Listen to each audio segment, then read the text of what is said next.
नमस्कार दोस्तों, स्वागत है आपका अपने YouTube channel study with RSNE में।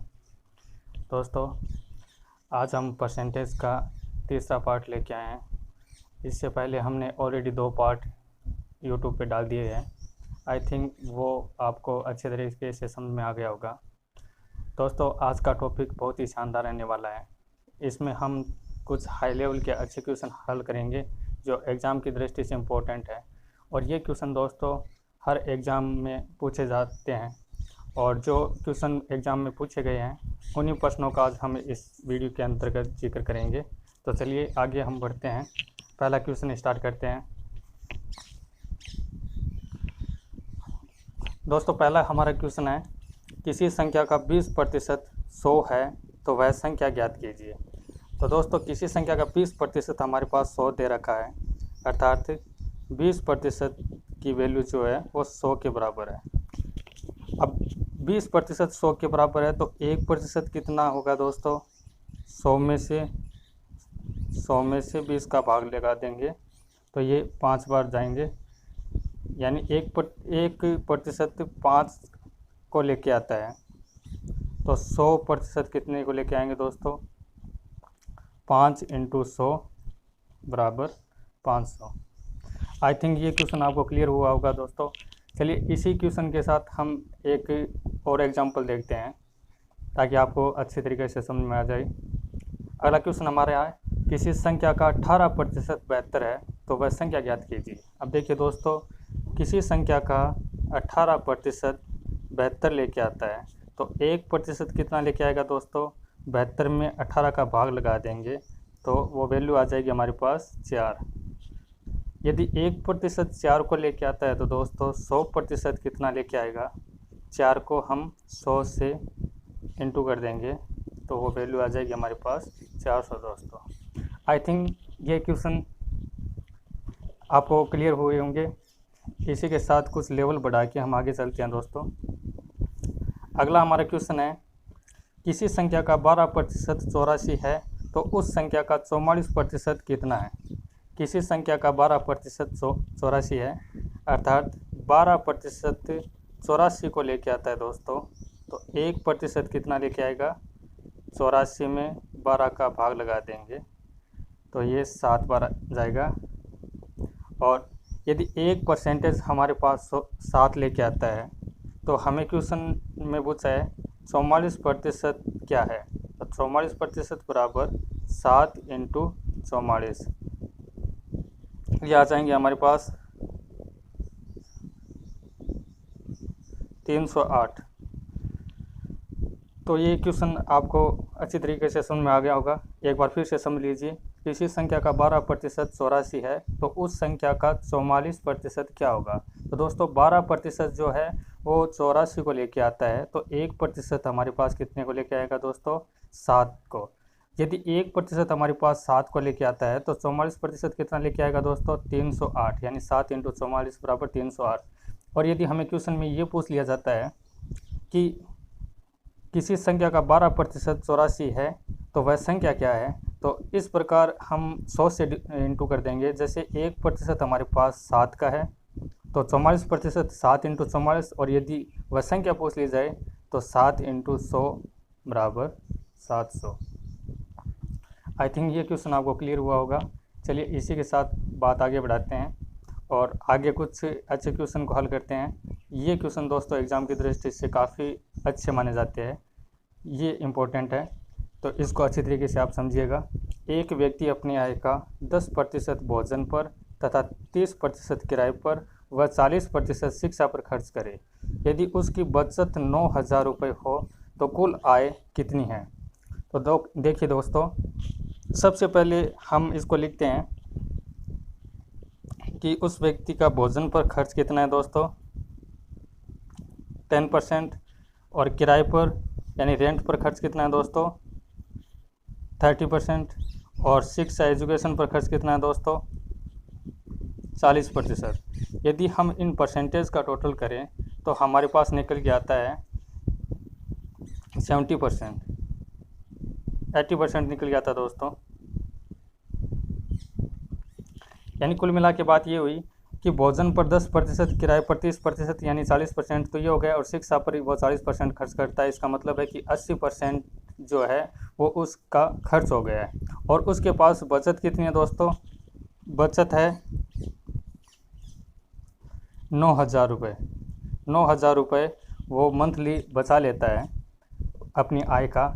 और परसेंट की तरफ हम देखें तो 80% तो वो खर्च कर देता ही है। और उसकी बचत कितनी है परसेंट के आधारित पर? 20%। तो देखिए दोस्तों, 20% हमें 9,000 की वैल्यू बताता है। 20% बराबर है 9,000। तो 1% कितना होगा दोस्तों? 9,000 बट्टे 20। 0 से 0 कैंसिल। और 900 में यदि हम 2 का भाग देंगे तो हमारे पास आएंगे 450। तो इसका मतलब है कि दोस्तों 1% जो 450 के बराबर है। तो हमें उसकी कुल आय पूछा है, तो कुल आय पूछने पर हम 100 से इंटू कर देंगे। तो कुल आय देखिए, कुल आय 100 इंटू 100% इंटू 450, तो बराबर ये हो जाएंगे 45,000, यानी उसकी कुल आय होगी दोस्तों 45,000। तो ये आपको सोल्व आउट करना है। आई थिंक ये क्वेश्चन आपको क्लियर हुआ होगा। एक बार फिर से समझ लीजिए दोस्तों, एक व्यक्ति की अपनी आय का 10% भोजन पर, 30% किराए पर व 40% शिक्षा पर खर्च करे। यदि उसकी बचत 9,000 रुपये हो तो कुल आय ज्ञात कीजिए। भोजन पर कितना करता है दोस्तों? 10%। और किराए पर कितना करता है दोस्तों? 30%। शिक्षा पर 40%। यानी इन कुल परसेंटेज का ये टोटल हो गया दोस्तों 80%। तो हमें पर्सन ये कह रहा है कि दोस्तों कि उसकी बचत 9,000 रुपये है। तो हमें पता है कि 80% तो वो खर्च कर ही देता है 100 में से। और उसकी बचत कितनी हो गई? 20% हो गई। और 20% हमें पर्सन ये कह रहा है कि उसकी बचत 9,000 रुपये है। तो 20% बराबर होंगे दोस्तों 9,000 के। 20% कितना हो गया दोस्तों? 9,000 के। तो 1% कितना हो गया दोस्तों? 450 के। और कुल आय पूछा है तो कुल आय हमें 100 से इंटू कर देंगे। तो 100 इंटू 450 बराबर 45,000 रुपये उसकी कुल आय है, यानी कुल इनकम या सैलरी कह सकते हो आप। आई थिंक ये क्वेश्चन आपको अच्छी तरीके से क्लियर हुआ होगा। चलिए आगे बढ़ते हैं। आगे देखिए दोस्तों, ऐसे क्वेश्चन जो है ये एग्ज़ाम की दृष्टि से ये रेलवे के अकॉर्डिंग बहुत ही इंपॉर्टेंट रहने वाला है दोस्तों। अगर आप रेलवे की तैयारी कर रहे हो तो इन प्रश्नों को काफ़ी तरीके से हल कीजिए अच्छे से, ताकि वो आपका एग्ज़ाम है रेलवे का क्लियर हो जाएंगे। इस बार टारगेट यही है दोस्तों कि अब की बार रेलवे पार किसी भी तरीके से आपका सिलेक्शन हो जाए, बस यही हमारी उम्मीद है। देखिए दोस्तों, अगला क्वेश्चन है, एक परीक्षा में उत्तीर्ण होने के लिए 35% अंक लाना अनिवार्य है। यदि एक विद्यार्थी को 660 अंक मिले और वह 40 अंकों से फेल हो गया तो परीक्षा का कुल पूर्णांक क्या था? तो देखिए दोस्तों, हमारे पास पास, फेल, जीत और हार ये सब है, ये अंतर को स्पष्ट करते हैं दोस्तों। तो सबसे पहले हम देखते हैं कि उत्तीर्ण होने के लिए 35% अंक लाना अनिवार्य है, यानी पास के लिए कितना अंक ज़रूरी है दोस्तों? 35%। ये वैल्यू आपको दिमाग में रखनी है। और उसके बाद हमारे पास यदि वह एक विद्यार्थी को 660 अंक मिले, तो 660 अंक मिले दोस्तों उसको, और वह 40 अंकों से फेल हो गया, अर्थात कहने का मतलब है कि यदि उसके 40 अंक और आ जाते तो कुल अंकों का योग हो जाता 700 दोस्तों। यदि 700 अंक वो विद्यार्थी लेके आ जाता तो वह उस एग्ज़ाम में पास हो जाता। और यदि हमारे पास उस व्यक्ति के नंबर कितने हैं? 35% अंक लाना अनिवार्य है। अर्थात कहने का मतलब है कि 35% की जो वैल्यू है वो 700 अंक लेकर आती है। और 1% की वैल्यू कितना लेके आएगी दोस्तों? 700 बट्टे 35। अब 700 में आप 35 का भाग लगा दीजिए, तो ये हमारे पास आएंगे 20। 1% की वैल्यू 20 के बराबर है, तो दोस्तों 100% की वैल्यू कितने बराबर होगी? 20 इंटू 100 बराबर 2000 अंक का एग्ज़ाम था वो दोस्तों। आपको इतना क्लियर करना है। आई थिंक ये क्वेश्चन आपको अच्छी तरीके से समझ में आया होगा। चलिए दोस्तों, एक बार वापस देख लेते हैं इसको। एक परीक्षा में उत्तीर्ण होने के लिए 35% अंक लाना अनिवार्य है। यदि एक विद्यार्थी को 660 अंक मिले और वह 40 अंकों से फेल हो गया तो परीक्षा का कुल पूर्णांक क्या था? देखिए दोस्तों, पास होने के लिए अंक जरूरी है, कंपलसरी है, कितने 35%। और वो विद्यार्थी लेके कितना आया दोस्तों 640। और वो विद्यार्थी यदि 40 अंक और लेके आ जाता दोस्तों, क्योंकि वो 40 अंकों से फेल हो चुका है, यदि वो 40 अंक और लेके आ जाता है दोस्तों तो वह पास हो जाता। यानी 40 अंक और आने पर उसके कुल अंक कितने हो जाते दोस्तों 700 अंक। जबकि हमें क्वेश्चन ये कह रहा है कि 35% अंक पास के लिए ज़रूरी है, और हमारे पास वो अंकों का अंतर है। अंकों का अंतर कितना है दोस्तों 660 और 40, यानी 40 नंबर के अंकों का अंतर है। और यदि हमारे पास 700 अंक आ जाते हैं तो वह एग्ज़ाम को क्लियर कर चुका होगा। तो 35% की वैल्यू 700 के बराबर है दोस्तों। तो 1% की वैल्यू 700/35 बराबर 20 सॉरी। तो 100% की वैल्यू कितनी होगी दोस्तों 20 × 100 बराबर 2000 अंक। आई थिंक ये क्वेश्चन आपको क्लियर हुआ होगा। चलिए इसी के साथ कुछ अच्छे क्वेश्चन इससे आगे टाइप क्या बनता है वो देखिए दोस्तों।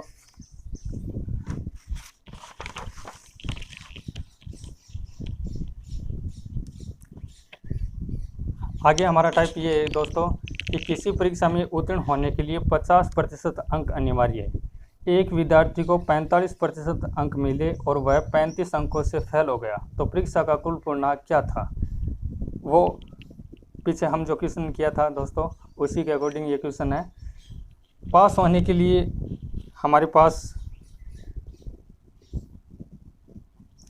उत्तीर्ण होने के लिए दोस्तों कितने अंक चाहिए 50, और एक विद्यार्थी को 45% अंक मिले। विद्यार्थी को कितने अंक मिले दोस्तों 45, और अंतर कितना है दोस्तों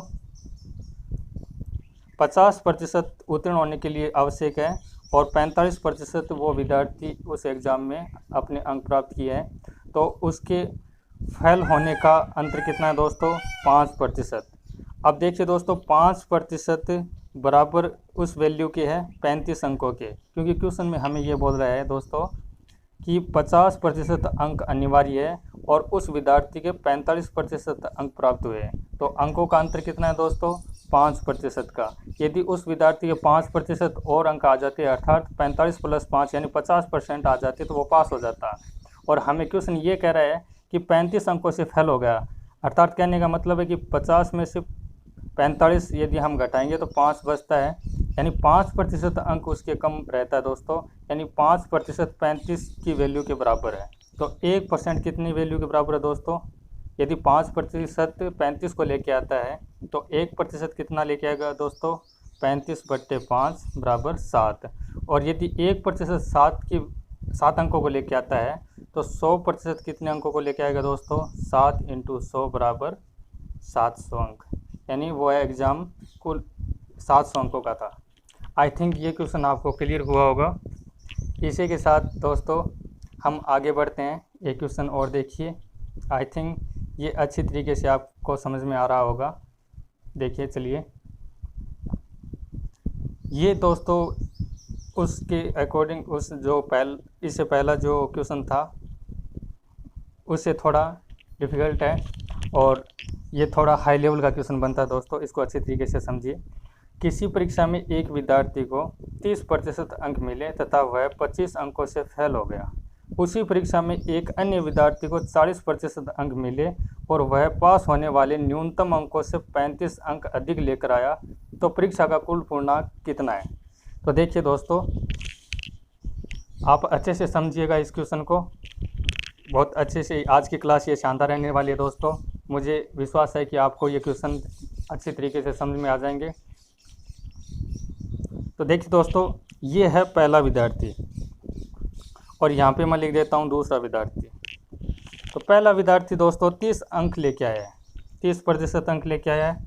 और दूसरा विद्यार्थी कितना लेके आया दोस्तों, दूसरा विद्यार्थी यहाँ पे 40% अंक लेके आया है। ये देखिए, दूसरा विद्यार्थी 40% अंक लेके आया है। अब देखिए दोस्तों, यहाँ पे अंकों का परसेंट में अंतर कितना है दोस्तों 10% का अंतर है। और ये दो विद्यार्थी हैं, ये 1 नंबर, ये 2 नंबर। देखिए दोस्तों, ये 30% अंक लेके आता है और ये 25 अंकों से फेल हो जाता है। ये फेल कितने अंकों से होता है दोस्तों 25 अंक से। और ये 40% अंक लेके आता है और न्यूनतम अंकों से 35 अंक अधिक लेके आता है दोस्तों। तो ये 35 अंक अधिक लेके आता है। तो अब आप ये बताइए दोस्तों कि इन दोनों में अंतर क्या है। अधिकतम विद्यार्थी यहाँ पे गलती करते हैं दोस्तों, इनके अंकों का अंतर 25 में या 35 में से 25 घटेंगे नहीं, अर्थात आप लिख दोगे कि 10% का अंतर है। ये नहीं होता है दोस्तों। हार और जीत और अधिक और कम ये सब अंतर को स्पष्ट करता है। ये 25 और ये 35 है, ये 25 और 35 है, इसका टोटल योग कितना हो जाता है दोस्तों, 60% का। ये 60 का हो गया, यानी ये 10% बराबर है, 10% की वैल्यू 60 के बराबर है। आई थिंक ये आपको समझ में आया होगा। इससे कुछ मैं एक अच्छा उदाहरण देके समझाता हूँ दोस्तों। यदि आपके पास कोई कह दे आपको कि 10 मिनट पहले 10 मिनट बाद में, तो वो समय का अंतर 0 नहीं होता दोस्तों, समय का अंतर 20 होगा। 10 मिनट पहले और 10 मिनट बाद, तो ये समय का अंतर कितना हो गया दोस्तों, 20 मिनट समय का अंतर हो गया। ठीक उसी तरीके से ये 25 अंक से फेल होता है, ये 25 अंक न्यूनतम अंकों से अधिक, 35 अंक न्यूनतम अंकों से अधिक लेके आता है। इसका मतलब ये है कि इन दोनों में डिफरेंस कितने का हो गया दोस्तों, 60 का। और हमें क्वेश्चन ये कह रहा है कि 30% से ये फेल हुआ है और ये 40% से पास होके 35 अंक अधिक लेके आता है। यानी इन दोनों परसेंटेज का अंतर कितना है दोस्तों, 10%। और अंकों का अंतर कितना है दोस्तों, 60%। तो 10% बराबर 60 को लेके आता है, तो 1% कितना लेके आएगा दोस्तों, 60/10 यानी 6। यदि 1% 6 अंक को लेके आता है, तो 100% कितने अंकों को लेके आएगा दोस्तों, 6 × 100 बराबर 600 अंक। आई थिंक ये आपको क्लियर हुआ होगा। अब यदि हमें क्वेश्चन और ऐसे भी पूछ सकता है दोस्तों एग्ज़ाम में, किसी भी तरीके से एग्जामिनर जो है वो हमें क्वेश्चन उठा सकता है। जैसे हमारे पास ये ही क्वेश्चन है और इस क्वेश्चन में हमें एग्जामिनर ने पूछ लिया है कि ये जो सेकंड वाला व्यक्ति है, एक अन्य विद्यार्थी, वह 40% अंक लेके आता है, तो उसके कुल अंक कितने बने हैं दोस्तों। तो ये जो सेकंड विद्यार्थी, ये आपको और समझा देता हूँ मैं। ये सेकंड विद्यार्थी है,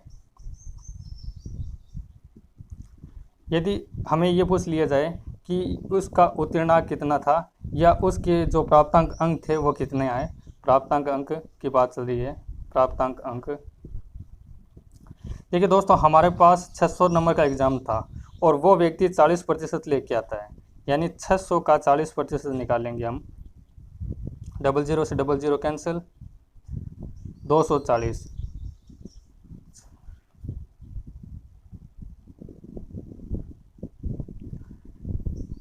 न्यूनतम अंकों से 35 अंक अधिक लेके आता है दोस्तों, 40% अंक मिले और न्यूनतम अंकों से 35 अंक अधिक लेके आता है, तो 40% अंक मिले, तो इसका मतलब है कि ये 240 अंक उस विद्यार्थी के प्राप्त हुए। और यदि हमें ये पूछ लिया जाए कि ये जो फर्स्ट नंबर व्यक्ति है उसके कुल अंक कितना प्राप्त हुआ, तो 600 का हम 30% निकालेंगे दोस्तों। 00 से 00 कैंसिल और 180 है। अगला हमारा क्वेश्चन है, किसी चुनाव में जीतने वाले उम्मीदवार को 70% वोट मिले और वह 3600 वोट से जीत गया, तो बताओ चुनाव में कुल कितने वोट पड़े। तो ये क्वेश्चन आपको बताना है दोस्तों। यहाँ पे हम लिख देते हैं जीत और यहाँ पे लिख देते हैं हार। जीतने वाला व्यक्ति 70% वोटों से जीत गया और जो हारा है वो 30% वोट से हारा है, तो उसका अंतर कितना है दोस्तों, 70 और 30 का अंतर कितना है दोस्तों, 40% का अंतर है। और 40% यदि 3600 को लेके आता है, तो 1% कितना लेके आएगा दोस्तों, 3600/40। 0 से ये 0 कैंसिल और ये आ गए हमारे पास 90। तो 1% की वैल्यू 90 के बराबर है दोस्तों, तो 100% की वैल्यू कितने के बराबर होगी, 100 × 90 यानी 9000 वोट कुल पड़े हैं। एक बार दोबारा समझ लीजिए दोस्तों, किसी चुनाव में जीतने वाले उम्मीदवार को 70% वोट मिले और वह 3600 वोट से जीत गया, तो बताओ चुनाव में कुल कितने वोट पड़े। तो जीत और हार मैंने आपको पहले क्लियर करवाया था दोस्तों। जीत हार या आगे पीछे अधिक कम, ये सब अंतर को स्पष्ट करते हैं। 70% से यदि वो जीता है तो हारने वाला व्यक्ति 30% से हार गए। और जीत और हार का अंतर कितना है दोस्तों, 40%। और 40% की वैल्यू हमें 3600 वोट के के बराबर दिखा रखी है। तो 40% बराबर 3600, तो 1% की वैल्यू कितनी आ जाएगी दोस्तों, 3600/40 बराबर 90%। और यदि 1% बराबर 90 वोट लेके आता है तो 100% कितने वोट को लेके आएगा दोस्तों, 100 × 90 अर्थात 9000 वोट। तो आई थिंक इसी क्वेश्चन को के साथ हम ये आज का टॉपिक ख़त्म करते हैं दोस्तों। आई थिंक ये आपको क्लियर हुआ होगा। आज की क्लास शानदार रही होगी दोस्तों। उम्मीद करता हूँ यदि आपको वीडियो अच्छा लगे तो उसको लाइक कीजिए, कमेंट कीजिए, शेयर कीजिए। आपके एक लाइक से हमें मोटिवेट मिलता है दोस्तों। चलिए हम अब आपको एक क्वेश्चन पूछते हैं, उसका जवाब आप कमेंट बॉक्स में लिख के दीजिएगा। हमारा आज का क्वेश्चन है दोस्तों, 1% का आधा 1% का आधा कितना होता है, कितना होगा। ये क्वेश्चन आपको दोस्तों कमेंट बॉक्स में इसका आंसर बताना है। और इसी के साथ हम अगले वीडियो की तरफ आएंगे। जो अगला वीडियो हमारा परसेंटेज का ही होगा दोस्तों, हम पार्ट 4 लेके आएंगे। ठीक है दोस्तों, थैंक यू, धन्यवाद।